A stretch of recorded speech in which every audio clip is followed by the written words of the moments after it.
Good. Okay. So what were we doing? What were we doing? छोड़िए. Let me start with a fresh.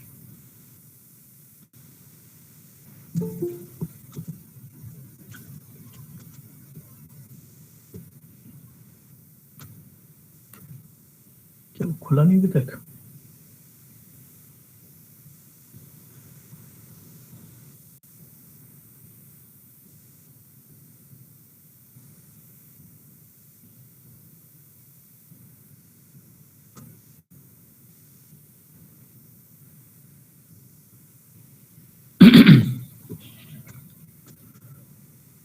तो हम लोग इस result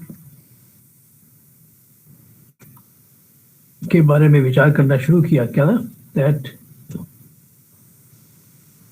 if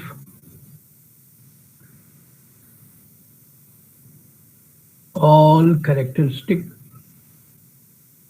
roots of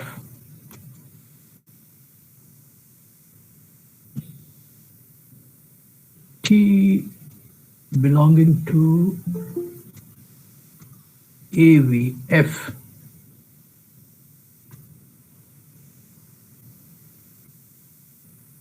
are in F, then there exists a basis of V relative to which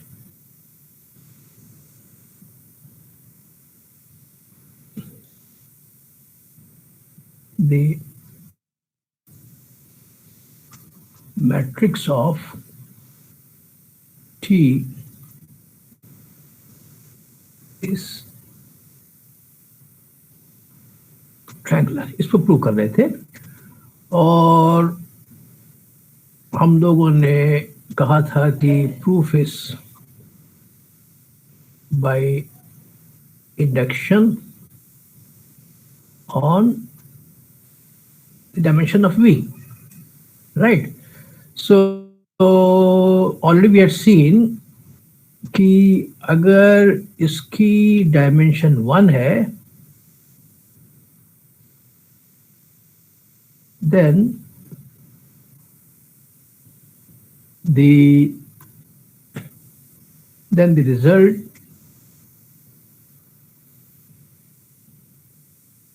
had been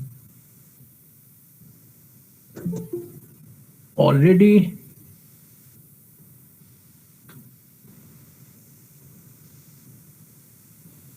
found true. Okay, so now suppose तो induction के लिए आपके पास एक basis step मिल गया, ये वाला. Now we make induction hypothesis. Suppose the result holds for all vector spaces U over the same field जिस पे ये था of dimension less than the dimension of V, and for any T, for T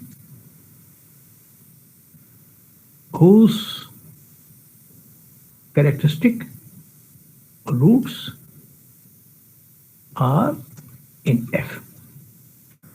तो हमारी induction hypothesis होगी. मान लीजिए result is true for all vector space of dimension which is strictly less than dimension of V, and for all t belonging to AU, such that all the characteristic roots of t lie in F. Then we have to true for, so let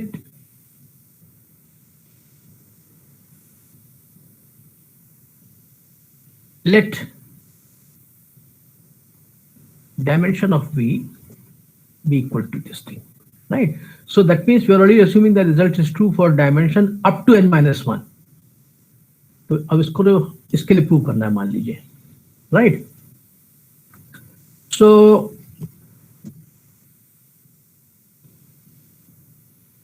okay, so what we do is that we take ये जब t है आपके पास, ये आपके पास t है, तो आप क्या कीजिए कि you take sir full screen कर दीजिए, दिखाई नहीं दे रहा। अच्छा, अब मुझको लगा लोग आने वाले तो नहीं है, ठीक है, ओके। सो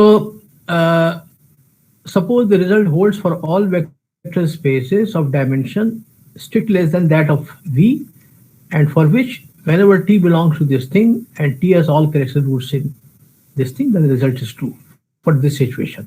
तो मान लीजिए अब डायमेंशन भी आप n है, मान लीजिए, तो n-1 तक के लिए हमने मान लिया कि result is true. Let dimension भी belong to this, t belong to AV and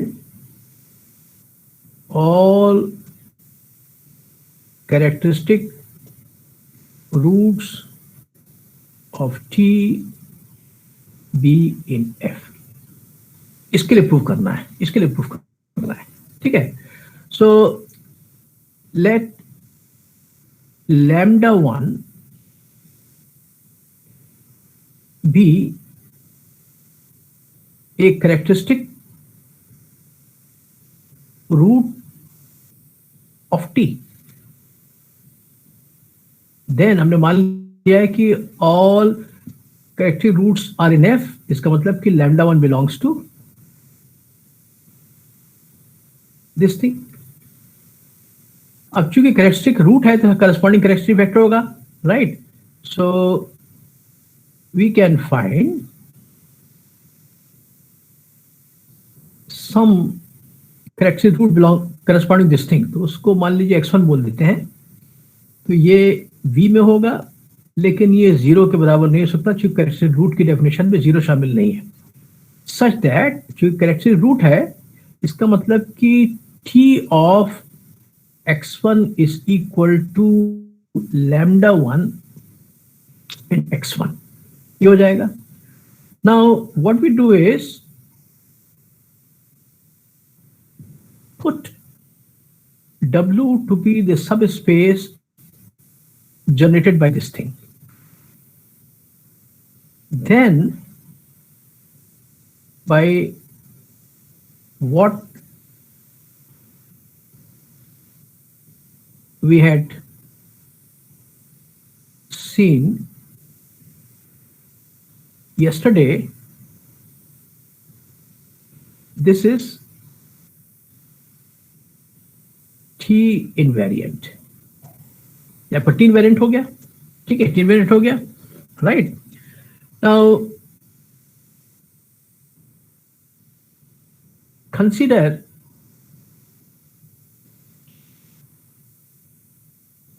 this quotient space and this transformation from here to here।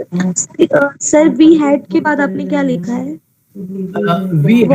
we had seen असल में हम यहाँ लिख देते हैं, किसी के घर या आसपास बातचीत चल रही है, प्लीज बंद करा दीजिए। What we had seen yesterday, क्या देखा था कि अगर कैरेक्टरिस्टिक रूट से कोई सब स्पेस जनरेट होगा तो हमेशा टी इनवेरिएंट होता है। ये टी इनवेरिएंट हो गया। कंसिडर दिस थिंग, याद होगा कैसे डिफाइंड था, ये ऐसे डिफाइंड था, defined as T bar of x plus W is equal to Tx plus, ऐसे डिफाइंड था। ये भी देखा था हम लोगों ने कि ये लीनियर ट्रांसफॉर्मेशन है।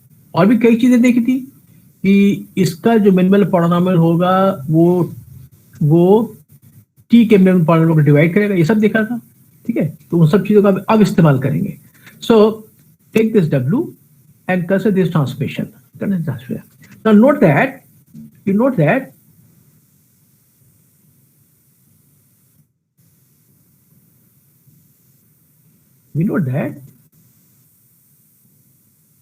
the dimension of this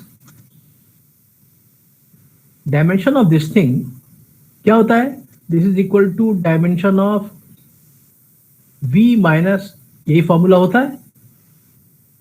ये किसके बराबर जाएगा? इसकी डायमेंशन हमने n मान रखी है, and because this is generated by a basis consisting only of one element x1, इसकी डायमेंशन 1 हो गई, so this is 1। तो अब ये जो v by w है, this is a vector space of dimension n minus 1।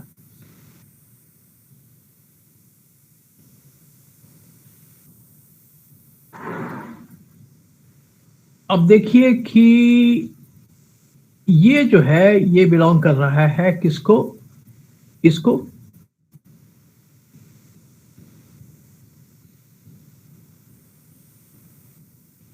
Since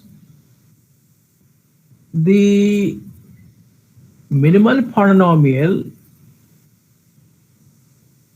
of t bar divides the minimal polynomial of t as seen yesterday। और आपको मालूम है कि मिनिमल, सो दैट मीन्स इसका कुछ नाम देते थे, इसका नाम दे दीजिए कुछ, यहां पे हम लिख देते हैं, थोड़ी जगह है, से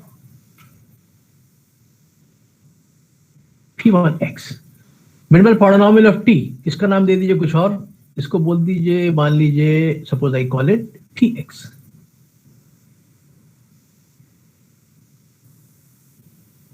Therefore, Px will be equal to some polynomial times P1x, है ना, चूंकि डिवाइड करता है, फुली डिवाइड करता है, तो ये मान लीजिए this into this thing is equal to this thing. और आपको मालूम है कि मिनिमल पॉलिनॉमियल के रूट्स ही कैरेक्टरिस्टिक रूट्स होते हैं, तो इसके जो कैरेक्टरिस्टिक रूट्स आएंगे इस पॉलिनॉमियल के, राइट, तो वो टी बार के कैरेक्टरिस्टिक रूट्स होंगे, और इसके जो रूट्स आएंगे px इज इक्वल टू 0 के, वो जाएंगे टी कैरेक्टरिस्टिक रूट्स, क्योंकि डिवाइड कर रहा है। अब यहां देखिए कि अगर इसका कोई भी रूट होगा, जैसे मान लीजिए ये रूट है इसका लैम्डा, अगर लैम्डा इसका रूट है तो क्या मतलब हो जाएगा? P1 of lambda is equal to 0।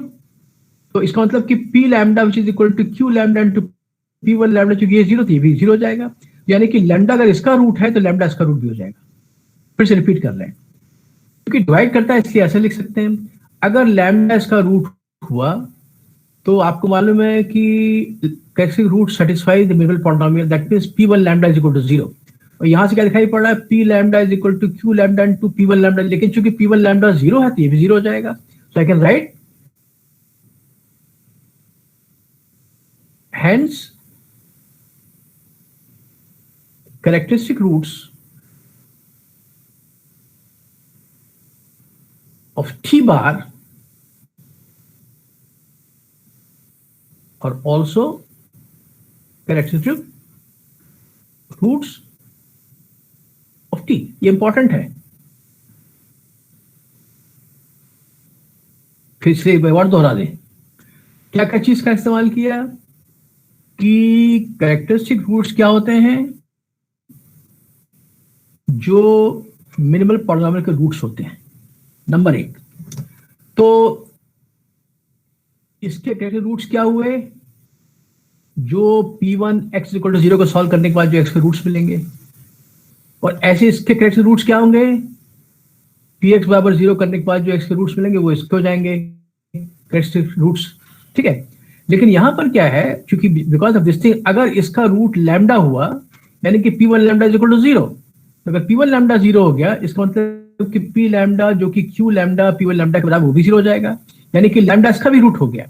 तो जो इसका रूट है उसका रूट भी हो जाएगा, और चूंकि इसके रूट होते हैं corrected roots of T bar, इसका मतलब जितने भी टी बार के करेक्टेड रूट्स हैं वो टी के भी करेक्टेड रूट्स होंगे। वही चीज हमने यहाँ पे लिखी हुई है, राइट। ये स्टेप, ये जानकारी हमारे लिए बड़ी इंपॉर्टेंट है। हेंस देयरफॉर यूजिंग, बल्कि ऐसे लिख देते हैं, therefore all corrected roots of t bar are in f। क्योंकि हमने मान लिया था कि जितने भी t के करेक्टेड रूट्स हैं वो सब के सब f में, ये तो मान के चलना है। अभी हमने देखा है कि जो टी बार के करेक्टेड रूट्स हैं, इसके जो टी के भी करेक्टेड रूट्स हैं, जो कि सारे रूट्स f में है, इसलिए टी बार के भी करेक्टेड रूट्स f के अंदर ही होंगे। अब आप सब चीजों को कंबाइन करके देखें तो आपके पास एक वेक्टर स्पेस मिला v बाई डब्ल्यू, जिसका डायमेंशन v के डायमेंशन से कम है, इसका n है, इसका n-1 है, और टी बार इसको बिलोंग कर रहा है, और टी बार के सभी करेक्टेड रूट जो है वो f में है। इंडक्शन हाइपोथेसिस कहती है कि हमारा रिजल्ट सब पे लागू है अगर वेक्टर स्पेस की डायमेंशन v से कम हो। So I can write hence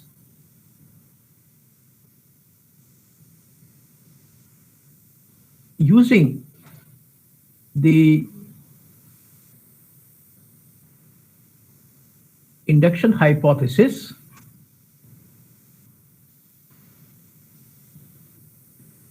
there exists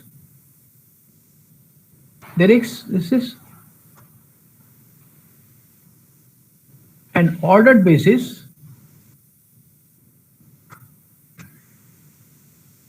say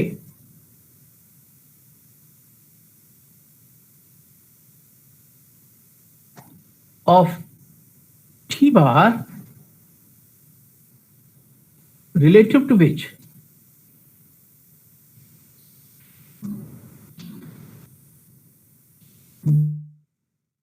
the matrix of t bar is triangular। हमको दिखाना है t का, लेकिन हम t bar तक पहुंच गए हैं कि हमारी इंडक्शन हाइपोथेसिस कहती है कि हमको matrix there exist an ordered basis से दिस किसका वेक्टर स्पेस कौन सा है, वेक्टर स्पेस हमारा है v बाई डब्ल्यू है, ये बेसिस है।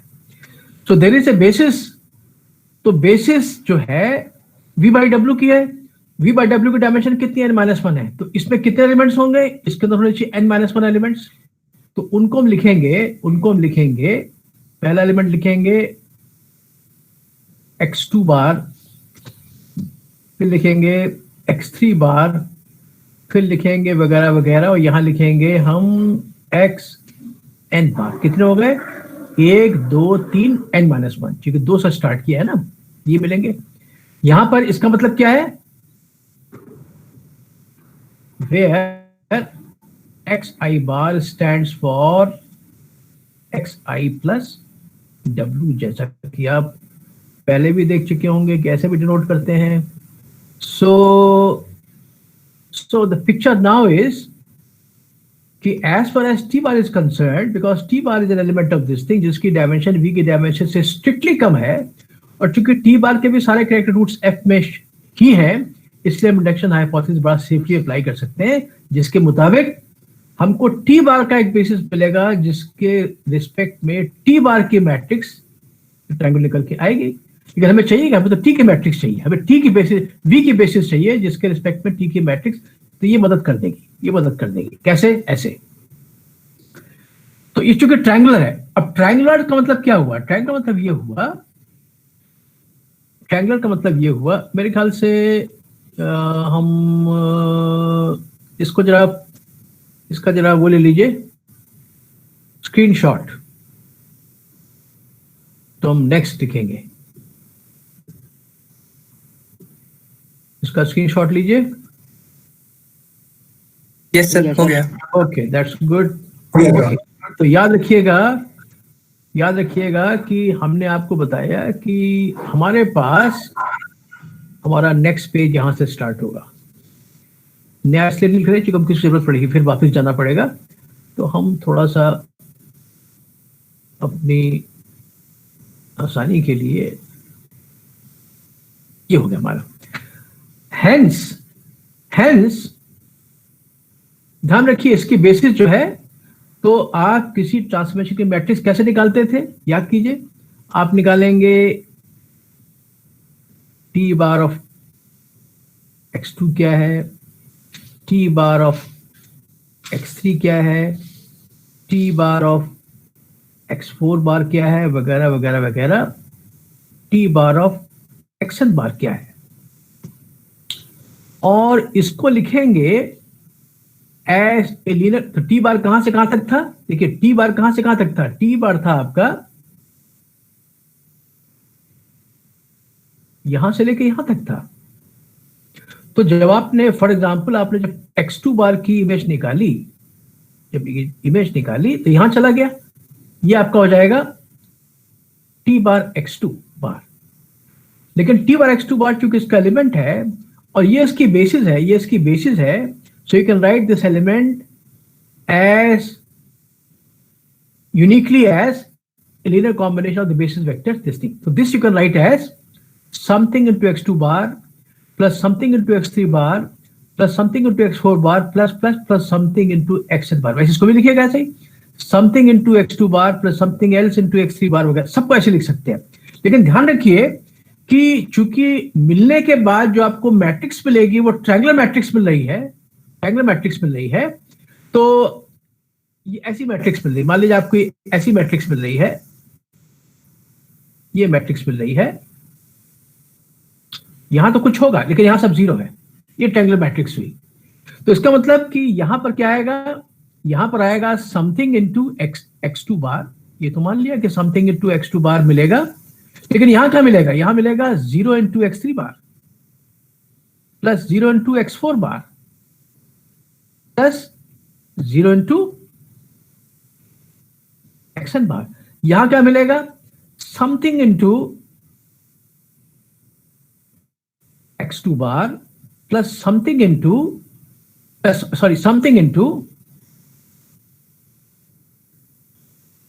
Plus something into x3 bar. फिर आएगा क्या? 0 into x4 bar plus 0 into xn bar. यहां क्या मिलेगा आपको? Something into x2 bar plus something into x3 bar plus something into x4 bar plus something into 0 into x5 bar and so on. और यहां क्या मिलेगा? Something possibly non zero into this plus something again possibly non zero, zero भी हो सकता है, लेकिन यहां पर हम पक्का नहीं कह सकते कि जीरो मिलेगा, हमको ऐसा मिलेगा। तो ये जो कोफिशिएंट होगा, ये पहला आ जाएगा, नॉन ये वाला आ जाएगा, ये पहले दो आ जाएंगे, यहां से यहां तक दो ही एलिमेंट है सेकंड रो में, लास्ट रो में। This is the picture you have to keep in mind. तो अच्छा, कोई नहीं है, तो मेरा कोई आया, okay. So this is the picture you have in mind. अब हम क्या करेंगे कि इनके नाम देंगे, कोई क्वेश्चन तो मिलेगा ही, क्वेश्चन मिलेगा, इसका नाम देते हैं हम, I'll call it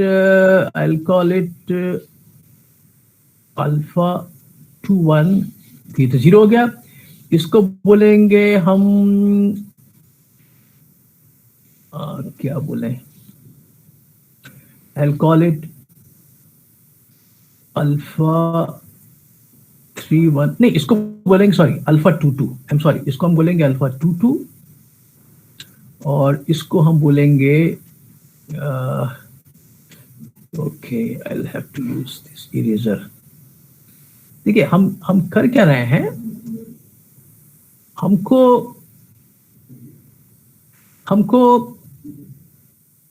notation choose करने में हमको मालूम है कि हमको आगे क्या करना है। आप कुछ भी लिख सकते हैं, आप यहाँ लिख दिए अल्फा बीटा गामा, कुछ लिख दिए, फर्क नहीं पड़ता। लेकिन चूंकि हमको मालूम है कि अल्टीमेटली क्या होने वाला है, तो हमने थोड़ी सी होशियारी दिखाई है यहाँ पर कि हम नोटेशन ऐसे चुनेंगे कि बाद में हमको उनको दोबारा लिखने की जरूरत ना पड़े। तो हम इसको, ये कुछ, this is any scalar, so I write it as 3 2 alpha. Sir x3 bar का कोफिशिएंट नॉन जीरो होगा, बाकी सबका तो जीरो होगा ना? इतने लिखा हुआ है 0 0, लिखा है 0 लिखा है। देखिए यहां पर क्या है, ये टर्म नॉन जीरो हो सकता है, फिर यहां पर भी ये और ये नॉन जीरो होंगे, थर्ड वाले रो में ये और ये नॉन जीरो होंगे, लेकिन इसके बाद सब जीरो होगा। तो हमने क्या, पहले वाले में केवल यही नॉन जीरो है, सेकंड वाले में फर्स्ट 2 नॉन जीरो है, ठीक है।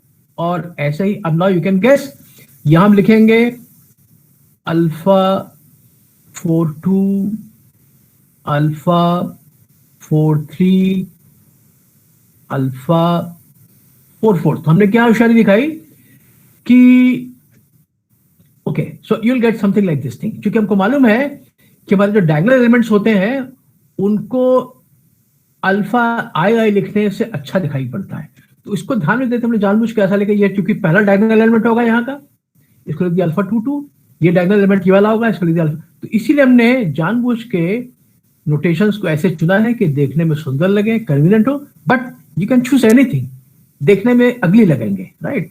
तो this I can do at my pleasure. And similarly I write now, you can guess, इसको लिखेंगे अल्फा n2, इसको लिखेंगे अल्फा n3, और इसको लिखेंगे अल्फा nn। बल्कि हम ठीक से लिखते हैं, देखने में पता लग रहा है। So okay, so this will be alpha nn, ऐसे लिखेंगे, ठीक है। So this is what you are going to get. हमने इस चीज का ध्यान रखा है कि जो हमको ये मैट्रिक्स का जो बेसिस मिली है, ये जो बेसिस मिली है, इसके रिस्पेक्ट में टी बार की जो मैट्रिक्स है वो ट्रायंगुलर है। ये हमारा रिजल्ट इंडक्शन आपको बता रही है। तो इसको ध्यान में देते हमको मालूम है कि मैट्रिक्स ऐसी दिखाई पड़ेगी। यार ये इतना, ये सब जीरो होंगे कोएफिशिएंट, ये नॉन जीरो हो सकते हैं, इनका कुछ नाम दे दिया अपनी सुविधा के हिसाब से। So I will get this thing. Now you see from here कि okay, so now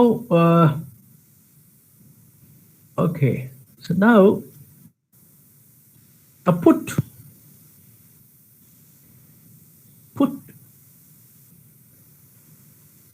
b to be equal to x1, x2, x3, xn। देखिए यहां पर क्या था, यहां पर आपके पास ये b था, और इसका फुल फॉर्म क्या था, इसका फुल फॉर्म था x2 bar was actually x2 plus w, x3 बार क्या था x3 प्लस w। तो ऑलरेडी आपको एक x2, x3 और xn मिला हुआ है, उनका इस्तेमाल किया हमने यहां पर, और x1 याद कीजिए, x1 को भूलिए मत, x1 बड़ा इंपॉर्टेंट है। x1 was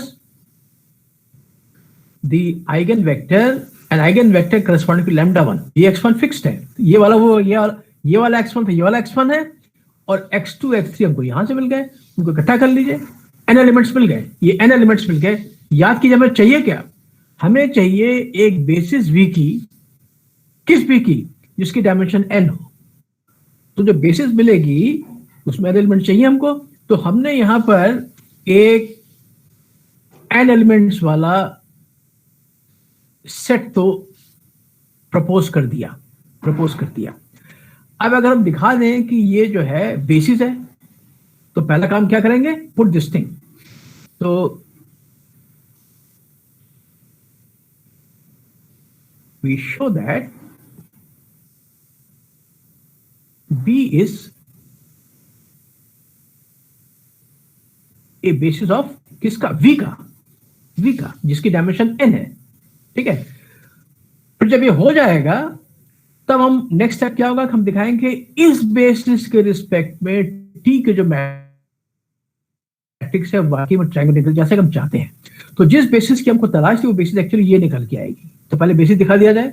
बेसिस दिखाने में क्या दिखाना होता है कि भाई ये लीनियर इंडिपेंडेंट है और उसको स्पैन भी करता है। तो दोनों ही चीजें आसान है। कैसे दिखाया जाए?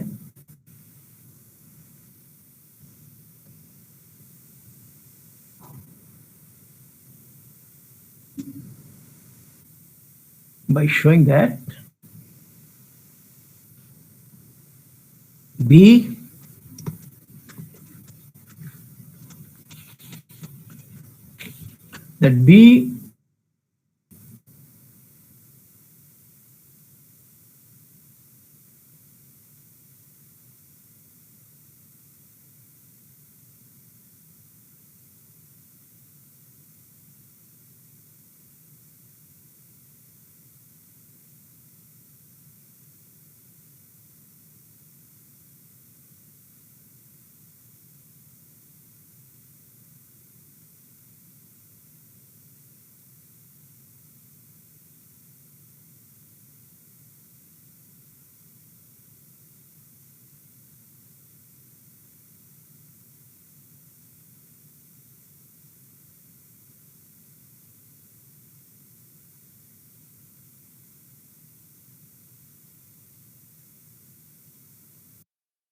sorry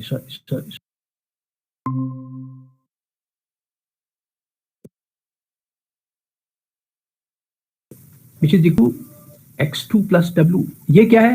प्लस a3 आपको मिल जाएगा an xn plus w which you can rewrite as a2 x2 plus a3 x3 वगैरह वगैरह वगैरह an xn प्लस w।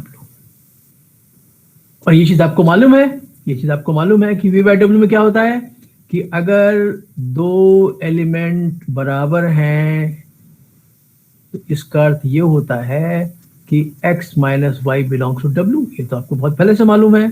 तो चूंकि ये इसके बराबर है therefore x minus a2 x2 plus a3 x3 plus an xn this belongs to w। और ये मत भूलिए कि this subspace is spanned by this thing.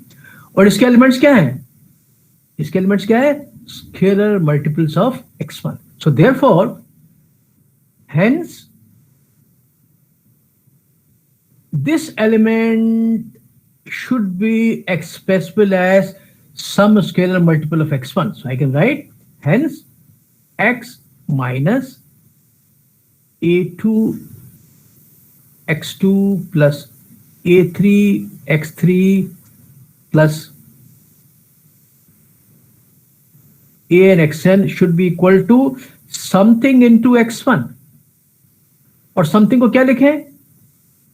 सबसे सुंदर रोटेशन ये होगा, सबसे सुंदर चॉइस ये हो जाएगी। उसको a1 लिख दीजिए। बहुत बड़ा हो गया, आई एम सॉरी, साइज छोटा करें। This I write as a1। इसको a1 एक्सेल लिख दीजिए, where a1 also belongs to f and therefore x is equal to a1 x1 सबको उधर ले जाइए plus a2 x2 plus an xn।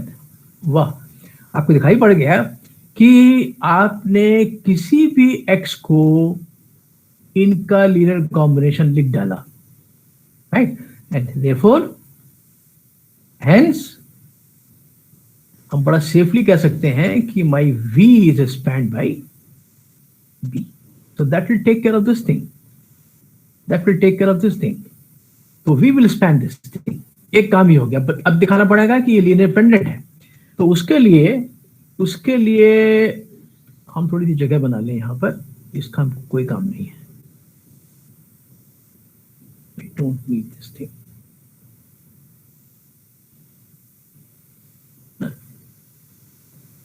Okay, so ये काम हो गया. Now to show linear dependent आपके क्या दिखाना है?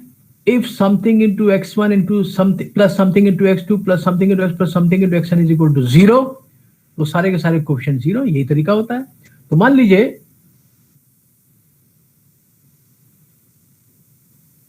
Next let beta 1 x1 plus beta 2 x2 plus beta and xn be equal to 0, where all these beta is, of course, they are scalars. Then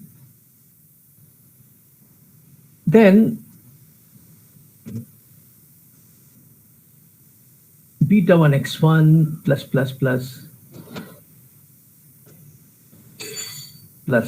w is equal to w also. ठीक है, because 0 plus w. अब हम कहां चले गए? अभी तक तो हम यहां पर कहां थे? v के अंदर थे. जब प्लस w के हम कहां चले गए? v बाई w के अंदर चले गए. This is equal to this thing, this is equal to this thing. And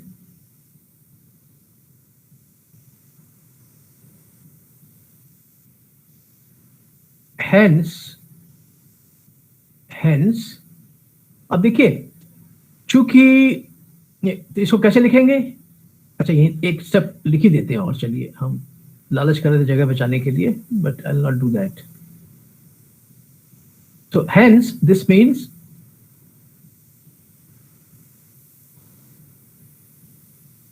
b1 x1 plus w plus b2 x2 plus w plus bn xn plus w is equal to w. कोई दिक्कत नहीं है इसमें. लेकिन चूंकि since x1 belongs to this thing, not this thing, this belongs to w.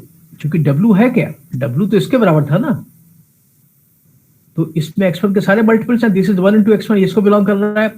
therefore x1 plus w is equal to w, and therefore beta 1 x1 plus w is also equal to w. ये क्या है आपका? This is beta 1 x1 plus w. ये भी w है.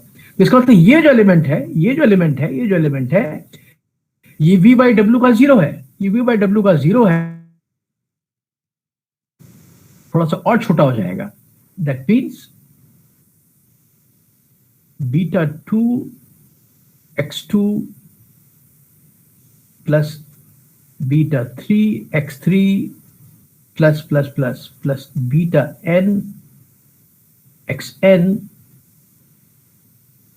plus w is equal to w. आप भूल ना जाए तो याद है, because x1 belongs to w and w.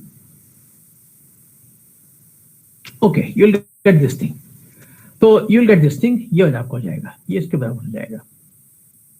ठीक है, ये इसके बराबर हो गया. और हमें दिखाना क्या था कि ओके, तो इसको ऐसे लिख देंगे. That means beta 2 into x2 plus w plus beta 3 into x plus w plus beta n into xn plus w is equal to w. ये ऐसे लिख दीजिए. देखने में और छोटा दिखाई पड़ेगा, beta 2 x2 bar plus beta 3 x3 bar plus beta n xn bar is equal to 0 bar, because 0 plus w is equal to w, ऐसे हो गया। अब चूंकि यहां पर इसका इस्तेमाल कीजिए कि ये ऑलरेडी बेसिस था, ये ऑलरेडी बेसिस था, ये ऑलरेडी बेसिस था किसका, v बाई w का। So that means if something into x2 bar plus something into x3 bar plus something xn bar is equal to 0, तो वो सब का सब 0 हो जाएगा कोएफिशिएंट। जो चीज यहां हो रहा है यहाँ पे वही चीज हो रही है, यहाँ पे तो वही चीज हो रही है ना, कि ये आपको मिल गया, ये आपको मिल गया। So this implies that beta 2, beta 3, beta n are all because x2 bar, x3 bar, xn bar is linearly independent। ये 0 हो जाएगा, ये सब 0 हो जाएगा। So therefore, as a consequence,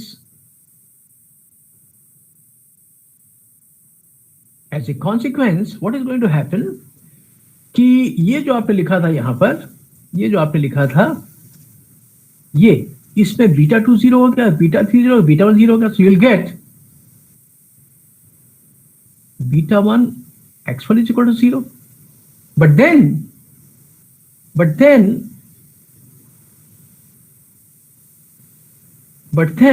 beta 1 is also equal to 0 because this x1 being eigenvector is not equal to 0। ये तो 0 हो नहीं सकता, eigenvector है, तो बीटा 1 0 मिल गया। अब काम बन गया कि जब भी हम x1 x2 xn का लीनियर कॉम्बिनेशन ऐसे लिखेंगे बराबर 0 के, तो सब के सब कोएफिशिएंट बीटा 1 भी, बीटा 2 भी और बीटा सब के सब 0 आ जाएंगे। ये पहले से 0 थे, ये सब के सब पहले 0 थे, केवल बीटा 1 बचा था, बीटा 1 भी 0 हो गया। सो therefore this b is linear independent, therefore b is linearly independent also। तो दो चीजें हो गई आपकी, ये इंडिपेंडेंट हो गया और ये हो गया, राइट। इसका मतलब this b is a basis of b is a basis of it। तो ये चीज आपकी हो गई है, ये we show that this thing. तो ये जो दिखाना था आपको, ये काम आपका निपट गया, right. This is the basis, right. So now what you do, you take a screenshot of this thing so that I can continue further। अभी दिखाना है कि मैट्रिक्स ट्रायंगुलर भी है, तो यहां तक आज, हाँ इसको एडजस्ट नहीं कर पा रहे हम, हो गया। इसका स्क्रीनशॉट लीजिए।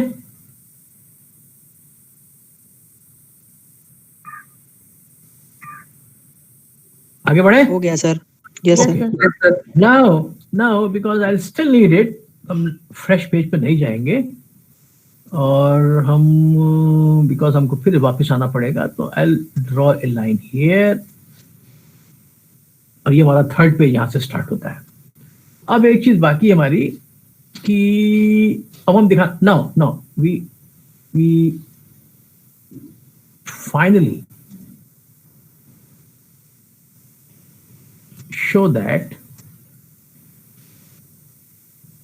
the matrix of T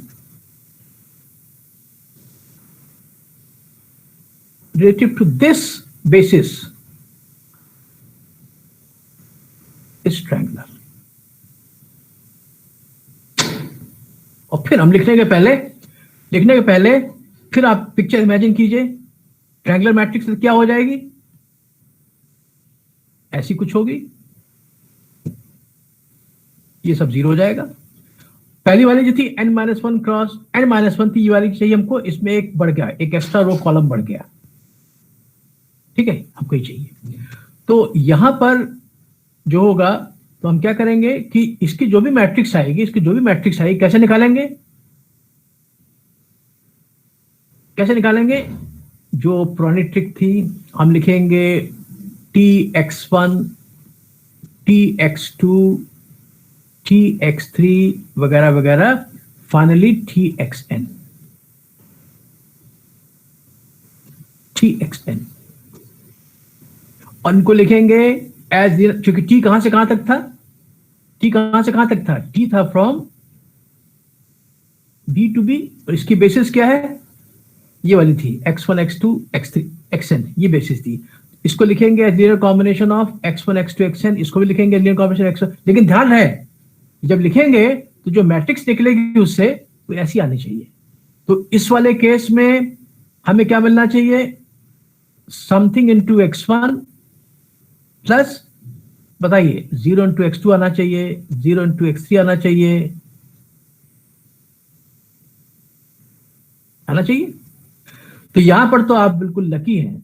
और ऑलरेडी आपने लिखा हुआ था, क्योंकि λ1 वाज कैरेक्टरिस्टिक वैल्यू जिसके करस्पॉन्डिंग ये कैरेक्टरिस्टिक वेक्टर था, तो ये तो पहले से ही मालूम था आपको, कहीं लिखा होगा आपके पेज में, देखिएगा, ये तो पहले से मालूम था, पहले से मालूम था। ये तो ऑलरेडी इसके tx1 पहले से मालूम है, λx1, you can write this thing, इसमें तो कोई दिक्कत नहीं है, no problem at all here.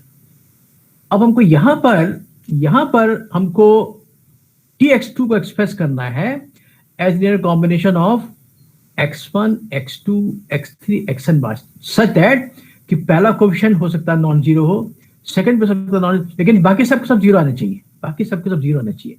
और उसके लिए हमको जाना पड़ेगा यहां पर ये देखिए, इसको देखिए,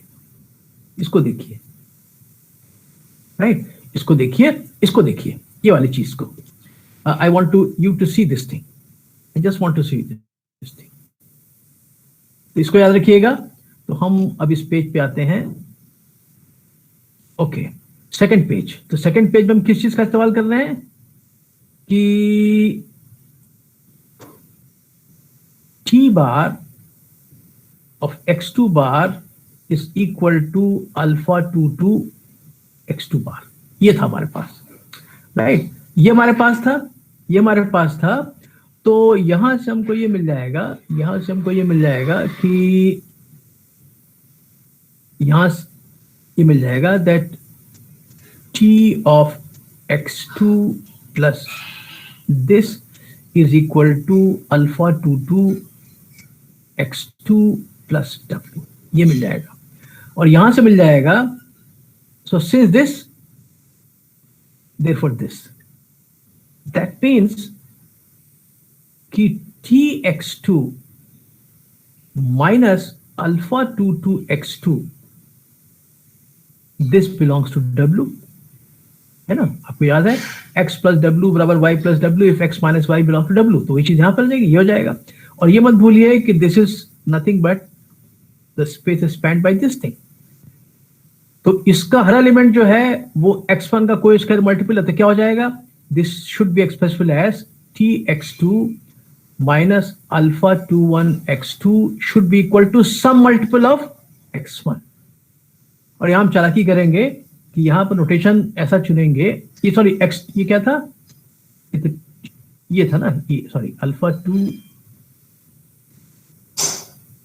और ये क्या था? x2 था, ये दिया हुआ था। This is going to be some multiple of x1। तो जो मल्टीपल लिखेंगे उसमें थोड़ा सा हम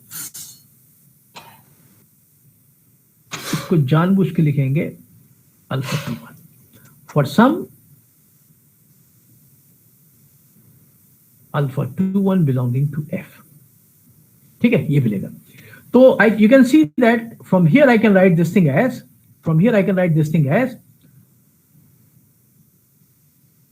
alpha 21 x1 plus alpha 2 x2, बाकी सब zero.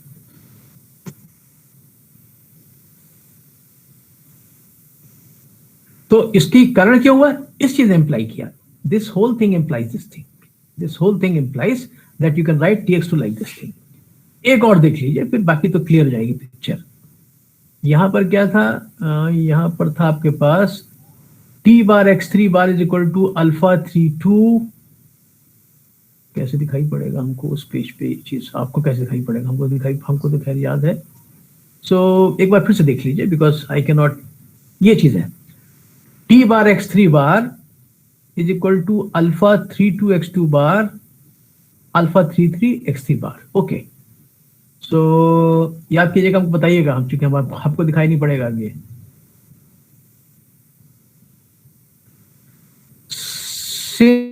Since t bar x3 bar is equal to alpha 3 to x2 bar plus alpha 3 x3 bar, ये हूब वही चीज जो वहां हमने पढ़ी थी अभी, राइट? therefore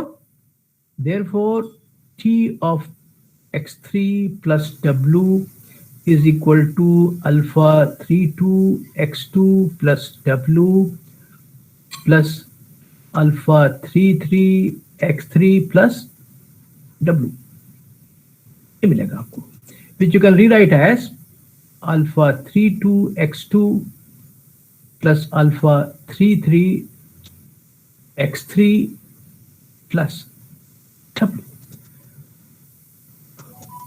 और tx3 minus alpha 32 x2 minus alpha 33 x3 belongs to w। फिर वही चीज, x plus w is equal to y plus w if and only if x minus y belongs to, वही चीज है, हमने यहाँ लिख दिया। और फिर याद कीजिए, this is equal to x1 से स्पैन वाला, therefore this element should be equal to some multiple of x1, therefore tx3 minus alpha 32 x2 minus alpha 33 x3 is equal to some multiple of x1। क्या लिखें? आप भी थोड़ा देखिएगा, आप भी चालाकी समझ जाएंगे। I'll write it as alpha 31 where alpha 31 belongs to f। तो यहां से क्या मिल जाएगा आपको? यहां से आपको ये मिल जाएगा, यहां से आपको ये मिल जाएगा कि tx3 is equal to alpha 31 x1, alpha 31 x1, इसको यहां ले जाइए, plus alpha 32 x2 plus alpha 33 x3 plus 0 into x4 वगैरह वगैरह वगैरह। अब तो पिक्चर क्लियर है, तो आप कुछ भी लिख सकते हैं, पैटर्न क्लियर हो गया, पैटर्न क्लियर हो गया। ऐसे ही आप इसको लिख पाइए कैसे, as alpha n1 x1 plus alpha n2 x2 plus alpha n3 x3 वगैरह, लास्ट मिलेगा आपको अल्फा nn। सो उसको हम अब एक्सप्लेन नहीं करेंगे, क्योंकि आप खुद ही समझ जाएंगे। प्लस फाइनली कहीं एंड में आएगा alpha nn xn। Now so since therefore the matrix of T B is, क्या मिलेगी आपको? यहां बैठा रहेगा लैम्डा 1, ये सब 0 0 0 0, फिर बैठेगा आपका अल्फा 21 अल्फा 22 0 0 0 0, फिर अल्फा 31 अल्फा 32 अल्फा 33, और यहां पर alpha n1 alpha n2, last में मिलेगा आपको alpha nn, which is wow, right? So that shows that we can find a matrix. We can find a matrix